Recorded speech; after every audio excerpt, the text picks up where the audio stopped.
First, on behalf of your daughter, Corene, sorry, Margot. I feel like I kind of know you, even though I've never met you. I'm so sorry. Welcome to Keep It Fictional, a weekly podcast for book lovers by book lovers. Build your to-be-read list with Sadie, Liz, Virginia, Fiona, and Corene from the Port Moody Public Library. Warning, this podcast contains strong opinions and may cause an increase in your library holds list.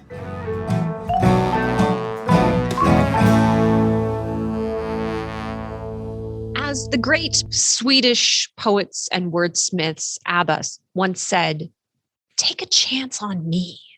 Today on Keep It Fictional, we are going to take a chance on 3 debut writers. Our theme is new authors, new emergent authors, whether young or old, that this is their very first published work, their baby that they put out into the world, hopefully to be followed by many other babies. This is a horrible metaphor, like a constant stream of babies and new books coming out. But a debut book is a really special event. And I'm going to choose another horrible metaphor because that's just the kind of day it is. Sometimes when you're profiling a serial killer, you go back to their original crime, or any kind of criminal, you go back to their original crime to kind of look at their psychology and determine who they are at the start. Much like you can do with a debut novel of an author, that you go back and you see the kernel, the grains of who they are and what they are trying to say. Virginia, I can see your face. It's an imperfect metaphor, but it's my debut metaphor of the episode. So welcome to Keep It Fictional, your book-loving podcast for all of you book lovers out there from your fellow book friends. I am Corene. I am joined today by Liz and Virginia. And today we are going to examine a debut book by an author. We didn't set any kind of stipulations on that. And I mean, we had a lot to choose from. According to some statistics, there are between 250,000 to 3,000 books published a year in North America. And it's, give or take, imperfectly mathed out, about 20% of those are debut authors. So they are new authors who do not have anything traditionally published before. And so some of these have been big splashes. Sometimes there are bidding wars for an author's first book. For example, City on Fire, the author was paid $2 million despite never having published a book before. Have I read City on Fire? No, I have not. And yet they thought to take a chance on them. If you go back to some really famous authors' first works, you can see that they arrived on the scene with a splash, like Donna Tartt's Secret History, or Harper Lee's first and last book, To Kill a Mockingbird, or Zadie Smith's White Teeth, or The Joy Luck Club. All of these books are amazing first works. And so we are going to highlight 3 of those for you today. Virginia, I am curious. Do you make an effort to read debut authors? Yes, because I'm attracted to shiny new things. I'm just like, oh, this is new. I don't know this author. I don't know this. Yeah. So I'm very much the type of person that would be like, oh, let's start a new thing. That's what I tend to do. But of course, there's still a lot of series, that I do follow through. So yeah, but definitely attracted to shiny new things. And as we were talking, I'm kind of thinking you describe all the stats and I'm like, how many of them are going to be one-hit wonders? Exactly, right? Or the books that paid millions of dollars for their advances for the beginning of a series, and then the first one gets published, it just kind of fizzles out.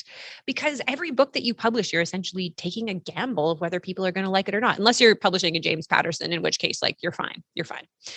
Liz, what about you? Do you make an effort to read debut authors? I wouldn't say I make an effort to do that. It's a risk, as you say. It's a gamble. It's an unknown quantity. And even if it's a known author, sometimes, for example, the sophomore effort is not a guaranteed hit either. Just so many books, so little time. So I'd say my priority is probably plot. Does it capture me? Is it a fresh idea? And then I'll kind of maybe look deeper into who the author is. So not necessarily who wrote the book, unless it's something I'm anticipating, but what is this book about? Is it a nice cover? Maybe a little bit. And then, oh, I've never heard of that author before. Okay, that may or may not factor into things later. I have a related question. So for their second book, like, so if you read a debut and you're like, oh, this is great, I love it, can't wait for the second book. Do you like it when they do something similar, or do you like it when they do something completely different? Again, that risk assessment, and it's tricky because some authors are so good at going out of what you thought was their wheelhouse. Some authors are so good at that, and it's so amazing to see that. But it is a huge risk, and sometimes you just wish stick with what like Richard Osman, for example.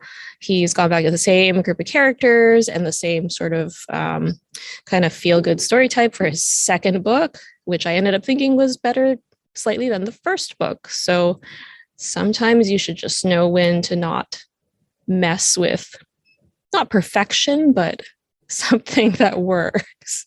Don't try and do everything. Liz wants you to stay in your lane. Stay in your lane when you need to. Yeah. How about you two? It's tough because, like, if you really enjoyed the first book, is it that you enjoyed the genre that they were writing in and kind of like how they approached a problem, or was it their writing that you were really attracted to?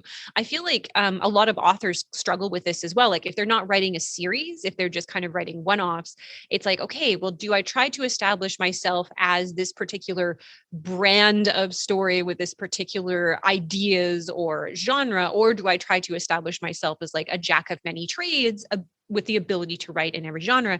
And, sometimes they might even be hampered in that by publishers who are like, okay, your first book was really successful and it was a ghost story. So your next book, to be successful, is going to have to be a ghost story again. And you're just going to have to keep churning out same old until you're established enough that they are willing to take a chance and let you write something else. Like even Stephen King, like, because he was so known for horror, had to write under pseudonyms, or chose to write under pseudonyms for different types of books. Same thing with big names like Agatha Christie, who wrote like supernaturally romancy type things under a different pen name because the name was too familiar that the publishers didn't want people to get confused or disappointed when they wrote in something else.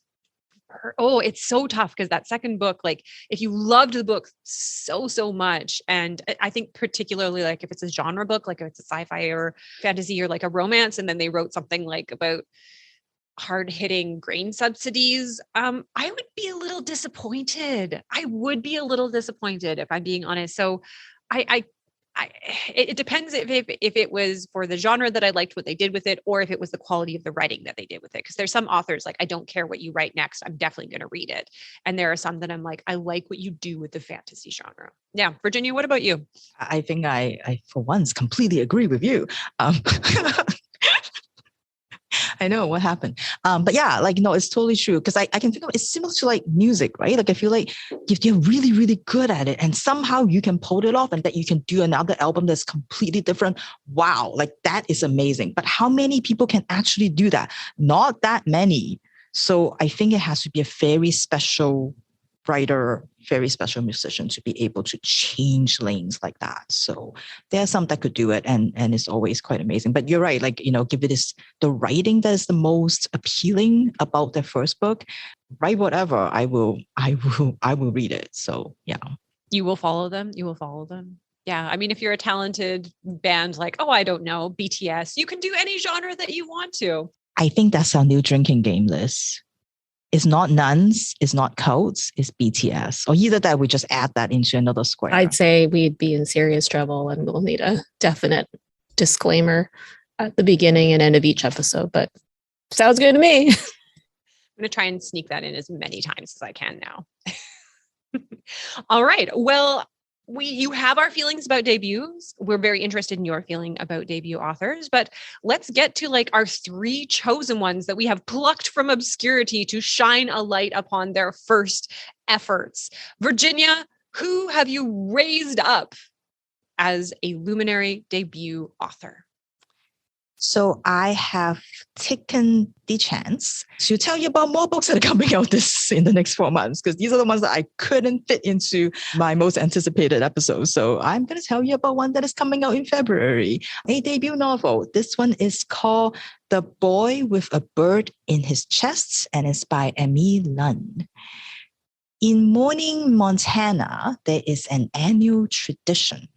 Every year at the first river flooding, the locals will gather along the riverbank because they believe that if you were the first one to spot that first water rising up and spilling over, then luck will be with you for a whole year. Janice thought that this means her new baby Owen is going to be the luckiest of all because he was born on the day of the flood. Not just any normal flood, but one of the worst ones that they have had for years.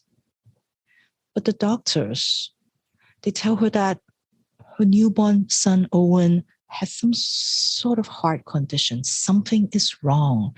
And they don't know what it is, so they have to keep him in the hospital. And they are not quite sure whether he's going to survive or not. A few days later, Janice woke up to the sound of a bird tweeting. And she walked over to her son, and there in the middle of his chest, some of the skin have disappeared. And you can see right inside Owen. And it seems like his heart, his lungs, they have been pushed aside to create a hole, to create this hollow space. And in there is a bird. Janice knows right away that she needs to take Owen away because the doctors, the scientists, the cops, she calls them the army of acronyms. They are going to come and they're going to take Owen away from her, and they're going to want to do all sorts of terrible experiments on her son. And so they must leave now. So she packed Owen up and she ran. For more than 10 years, Owen is forbidden to go outside. His mother has drilled that into him. You cannot let anyone see Gail. No one, never. The army of acronyms is out there and they are looking for you. Everything Owen knows about the world, everything he knows about humans and their relationships, how he learns to read everything he learns from all the TV shows and all the soap operas that he watches while his mom goes to work. And Gail, the bird in his chest, becomes the only companion that he has. A source of comfort, a source of advice. But Owen wants to be outside. And he knows that Gail wants to be outside too. Gail longs for that feeling of flying high above the trees and taking in the scent of the forest. And Owen, he feels the call of the ocean. Maybe because he was born on the day of the floods, and so he always feels the pull of the water. And maybe because just before he was locked up in the house forever, his mother took him to see The Little Mermaid as a last hurrah. And watching the movie, Owen could just feel how free it is to be living under the sea. And he just wants to be there. So he always feels like he just wants to walk into the water. And so one day, while his mother was away, he pushes open that back door with all his strength because it's not a door that gets open frequently. And he takes one step outside. And just like that, Owen is now on the other side of the house. He waits for the army of acronyms to jump out of the bushes to snatch him up. But no one came. But what awaits Owen in that outside world? The author Emme Lund said that the boy with a bird in his chest in the story of Secrets is a boy that thinks he's all alone because no one else is like him. And what makes you, you, is the reason why you have to hide. It took Emme 7 years to write this book. And she said that like an archaeologist, Lund herself has to dig up her own secrets, first coming out as queer and then again as a trans woman. And she pours all that into Owen's story about a boy who's trying to find his place, going through heartbreak, going through rejection, living in the fear of the world, living in fear of the man who are so used to just taking and taking and taking from everybody else. And that he can never show Gail to anyone, not even the ones he loves. This coming of age story is going to give you all the feels, and I'm going to admit it's probably got a little more feelings than what my usual reads are, but I really enjoyed that magical realism in the book, with Gail being the symbol for that queerness, for the things that you can't show the world because you're afraid of what the world will do to you if they know. So for anyone who has a gale in their chest, who's not sure how to release it, who's not sure how to face the world, this book is going to give you that love, that hope, and, with all the heartbreaks that go along with it. So place a hold on this debut novel now. It's coming out in February. The Boy with a Bird in His Chest by Emme Lund. Maybe 2022 is your year of the feels, Virginia. I don't know. But yeah, well, you never know because every year is weird, right? We all seem to have a theme for the year. So who knows? It's true. I like we had cults and nuns last year. Maybe this year is just feel all the feels. 2022, feel all the feels. I'm not sure if I want to do that. My book has feels. It has feels. It has the feel of home. It has the feel of family, and it has the feel of fullness. This is maybe not the most grammatically correct podcast that I've ever hosted for Keep It Fictional. So my book is maybe a little bit out of left field, and maybe the first time that I've talked about this type of book on the podcast, although it is a book that I don't know that I can technically say that I read a lot, but it is one that I browse through a lot. I am actually going to talk about a cookbook. I know, but hear me out. Okay. It is a debut cookbook. It totally counts.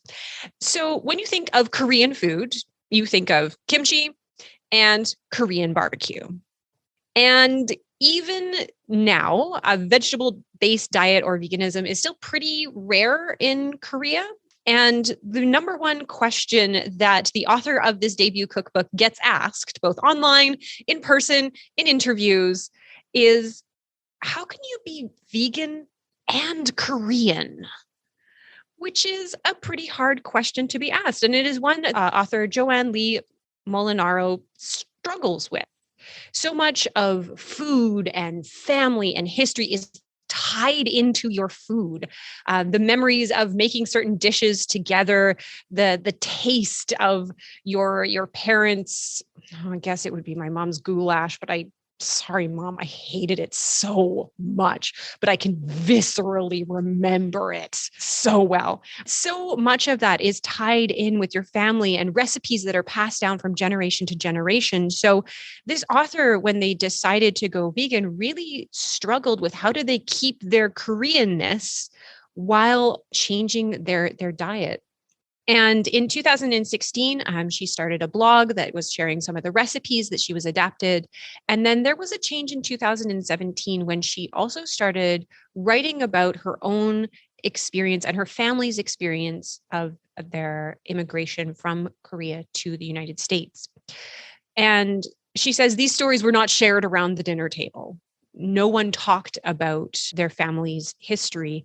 Both her mother and her father had actually grown up in the northern part of Korea, and during the war had made their way down to the south and eventually came over to the States. But these were extremely difficult and painful stories that they didn't share around the dinner table in the same way. So by examining the dishes and talking about the food and connecting with her grandmother on her mother's side and on her father's side, who eventually came to live with them, talking about the food slowly opened up those stories. By sharing a particular dish or asking questions of like, well, why do you hold the knife like this? And why are you putting this ingredient in at the same time? Slowly, the stories began to emerge and this family history began to be unraveled. I have to admit, there is the internet joke that when you're trying to read a recipe on the internet, you first have to scroll through like 300 word essays about what's cup they bought and where they bought it from and all that kind of like matter that you have to get through just to get through the recipe. However, with this particular book, I actually found that I read through it. I actually stopped and read the entire stories that she shares about her family, their history, her dad's rice rage, where one day she made the rice too dry and it's like a family legend. I read through all of those like I was reading through someone's memoir. And I think it's because Joanne Lee Molinaro is such a talented writer that they almost read like this beautiful collection of vignettes with some really delicious recipes kind of spattered in between them. And myself and my roommates all made some recipes from this cookbook, and they were delicious. And they too, I just kind of subtly left this book on the table, and they too actually read through the family stories because they found them that engaging. So this is the Korean Vegan Cookbook, Reflections and Recipes from Omma's Kitchen. It is a fantastic, beautifully done cookbook, really, really clear instructions, really goes through all the things that you might need and is really accessible for someone who is not a chef. Has a wonderful variety of dishes, has a wonderful even desserts at the back that are all amazing.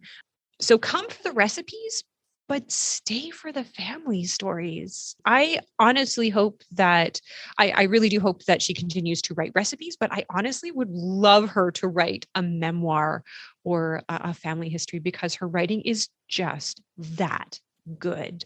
So if you're looking to kind of dip your toe into Korean cooking, or if you just want a wonderful family saga that is warm and full of deliciousness, I would definitely recommend that you pick up this book.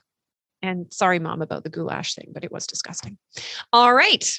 Oh, it's true. Liz, don't look at me like that. You've never had goulash. Oh, anyways. It contributed to my lifelong disdain for mushrooms, and I have never recovered. All right. Liz, you are our last debut, our last debutante, if you will. What is the book that you have chosen to take a chance on? First, on behalf of your daughter, Corene, sorry, Margot. I feel like I kind of know you, even though I've never met you. I'm so sorry. Second, definitely follow the Korean Vegan on Instagram. Get to hear more of her stories, like in Instagram stories. And yeah, truly, like, she doesn't hold back. So yeah, totally agree with Corey on that pick. All right. So for my debut novel by a debut author, this is one that I had blurbed on a previous episode. So finally trying to go back in my TBR. And this is a book that was on one of my most anticipated lists. It really stuck out in my mind after having read it last year, I believe. And I wanted to re-blurb it again, just in case you had missed it or kind of wondering, what did I think of it? Does anybody care? Is anybody listening? Anyways, this one is called Rainbow Mill by Paul Mendez.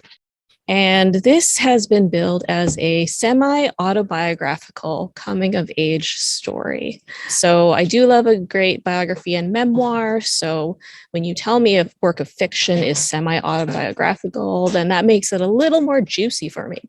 Now, this book starts off in the 1950s, where we meet Norman Alonso, and he's a Jamaican immigrant to Britain, and he's brought along his wife and children. Now, as you can imagine, in 1950s Britain, the struggle to support his family financially, all the while facing racism, was perhaps even more pronounced than it is today. Still exists, but imagine in the 1950s, coming from Jamaica and attempting to create a better life for your family.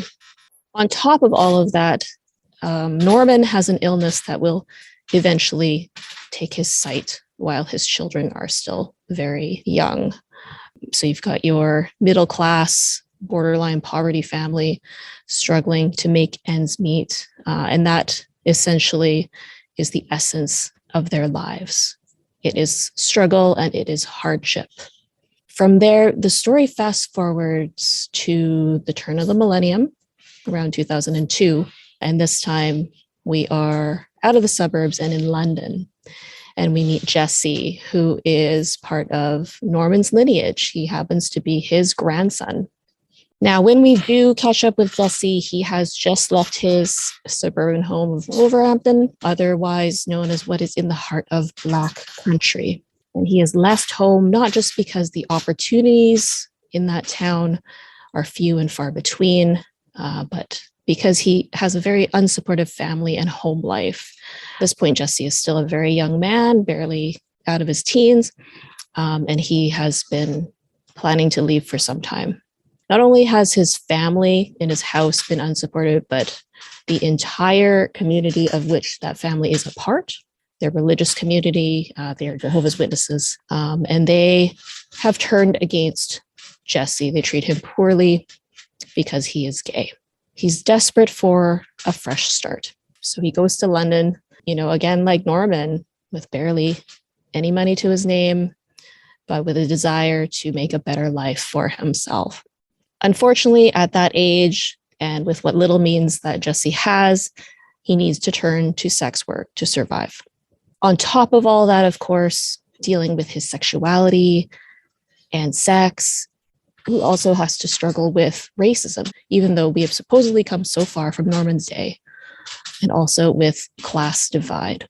Now, this book, I think when I talked about it originally, when I blurbed it originally, I said it wasn't for the faint of heart. From what I'd heard after having read it, I'd say that is definitely true. So there are some very graphic depictions. The author, Mendez, does not mince words. He doesn't try and glamorize sex work. He doesn't try and gloss over things, use euphemisms. If that is the type of language that you are more comfortable with, where things are alluded to as opposed to spelled out for you, then perhaps give this book a pass, because Jesse's coming to terms with his sexuality, with his own personal identity, is deeply connected to his sex work. So just a warning about that, depending on what kind of content you are comfortable with. However, that's not to say that these graphic depictions take away from his story. In fact, the sort of brutality of it all and how that type of work oftentimes has diminished his perception of his own personal self-worth is very eye-opening. When we think back to this work being billed as semi-autobiographical, then, I appreciate it all the more that perhaps there is this personal insight that Paul Mendez has brought to the table to really highlight what a lot of young people who face many challenges, who face discrimination, who turn to this type of work. It really makes me appreciate that there are a lot of people who struggle with this, and that there should be more supports for people in this situation, so that they have some options. Maybe they don't want to do this type of work. And eventually Jesse does come to this sort of a crossroads in his life. He knows that for his own physical health, for his own mental health, for his own longevity, he knows that he has to find a way to use his other key asset, and that is his brain. And he wants to move away from that day-to-day life of struggle and survival to truly be surviving and thriving. And based on what you will read about Jesse in this first part of his story when he heads to London, kind of get the sense that maybe he's going to make it after all. So not to give anything away, but again, Rainbow Milk, very graphic in terms of not mincing words. What I'm assuming is being very truthful to a lot of people's experience, perhaps the author's own experience, of people who've been in Jesse's position, where, you're so desperate for a better life, for acceptance, to find your place in the world, that you would do just about anything to survive. So this one is called, again, Rainbow Milk by Paul Mendez. Fantastic, Liz. Thank you so much. I love when, because I think we've all had to do it. It's like when you blurb something and you go back and it was just as good or exactly as advertised, that you can be like, I chose good. I chose good. All right. Well, fantastic. Thank you to my book friends for sharing their debut picks. And remember, if you have the time, keep a debut in mind. At the library, they're all free. Take a chance on me. Thank you so much, everyone, for joining us for Keep It Fictional. Let us know if there are any debuts that you have loved this year, and we'll see you in our next episode. Have great reading, everyone. Thank you for listening. If you like our show, please tell a fellow book lover about it. You can find a list of all the books we discussed in our show notes. Join us next week for another fun book chat. Until then, keep it fictional.